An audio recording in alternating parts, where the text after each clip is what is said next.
Hi friends, welcome to Nellai food court. இன்றைக்கி நம்ம சேனலில் ஸ்பைசியான க்ரன்ச்சியான சோயா 65 ரெசிபி தான் பார்க்க போகிறோம். ஒரு கப்பு அளவு, அதாவது 100 கிராம் சோயா எடுத்திருக்கேன். இதை கொஞ்சம் தண்ணீர் நல்லா கொதிக்க வச்சு அதில் கொஞ்சம் உப்பு சேர்த்து ஒரு 4 நிமிஷம் அளவு வேக வச்சு எடுத்துக்குவோம்.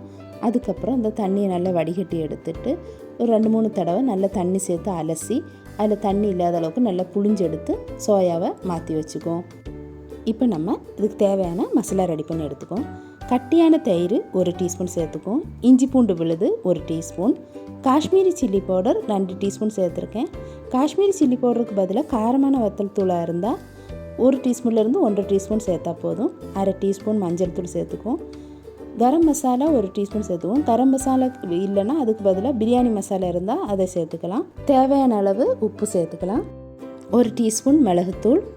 சோள மாவு, அதாவது கார்ன்ஃப்ளோர் 2லேருந்து 3 டீஸ்பூன் வரை நம்ம சேர்த்துக்கலாம். நான் இன்றைக்கி 2 டீஸ்பூன் அளவு கார்ன்ஃப்ளோர் சேர்த்துருக்கேன். அரிசி மாவு 1 டீஸ்பூன் சேர்த்துக்குவோம். அப்புறமா 1 டீஸ்பூன் எண்ணெய், அது எந்த எண்ணெய் இருந்தாலும் பரவாயில்ல, எண்ணெய் 1 டீஸ்பூன் சேர்த்துக்குவோம். லெமன் ஜூஸு 1.5 டீஸ்பூன் சேர்த்துக்குவோம். இப்போது நம்ம அந்த சேர்த்துருக்கிற எல்லா இன்க்ரீடியன்ஸையும் நல்லா ஒன்றோடு ஒன்று சேர்ந்து கலந்து விட்டதுக்கப்புறமா அதில் கொஞ்சமாக ஒரு 2 டீஸ்பூன் அளவு தண்ணி சேர்த்து அது ஃபைன் பேஸ்ட் மாதிரி ரெடி பண்ணி எடுத்துக்குவோம். அது ஒரு நல்ல ஃபைன் பேஸ்ட் மாதிரி இருந்தால் தான் அந்த சோயாலாம் நல்லா பிடிச்சி மசாலாலாம் பிடிச்சி இருக்கும். அதனால் நல்லா கொஞ்சமாக தண்ணி சேர்த்து இதை நல்லா ரெடி பண்ணதுக்கப்புறமா நம்ம வேக வச்சு பிழிஞ்சு எடுத்துருக்கிற சோயாவை இந்த மசாலாவில் சேர்த்து நல்லா பிரட்டி எடுத்து குறைஞ்சது ஒரு மணி நேரம் நல்லா இந்த மசாலாவில் ஊற வச்சு எடுத்துக்குவோம். இது ஃப்ரிட்ஜில் வைக்கணும்னு இல்லை, வெளியே வச்சுருந்தாலும் போதும்.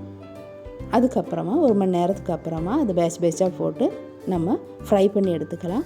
இதை டீப் ஃப்ரை பண்ணுறதா இருந்தால் அப்படி பண்ணலாம், இல்லை ஷாலோ ஃப்ரை பண்ணுறதா இருந்தால் அப்படி பண்ணலாம். நான் இன்றைக்கி ஷாலோ ஃப்ரை தான் பண்ணி எடுத்திருக்கேன். இப்போது சோயா ஃப்ரை பண்ணி எடுத்த எண்ணெயிலே கொஞ்சமாக கருவேப்பிலை சேர்த்து ஃப்ரை பண்ணி எடுத்துக்குவோம். நீங்கள் சோயாவை டீப் ஃப்ரை பண்ணியிருந்தால் அந்த எண்ணெயை கம்மி பண்ணிவிட்டு 2 டீஸ்பூன் அளவு மட்டும் எண்ணெய் சேர்த்து அதில் கருவேப்பிலையை ஃப்ரை பண்ணி அதுக்கப்புறமா 2 பச்சை மிளகாவை கீறி இதில் சேர்த்து அதையும் ஃப்ரை பண்ணி எடுத்து மாற்றி வச்சுக்குவோம். 1 இன்ச் அளவு இஞ்சியை நல்லா ஸ்லைஸ் பண்ணி எடுத்து அது கூட 2 பல் பூண்டையும் நல்லா ஸ்லைஸ் பண்ணி எடுத்து இந்த எண்ணெயில் பொன்னிறம் ஆகிற வரை நல்லா ஃப்ரை பண்ணதுக்கப்புறமா அதில் 2 டீஸ்பூன் அளவு டொமேட்டோ கெச்சப் சேர்த்துக்குவோம்.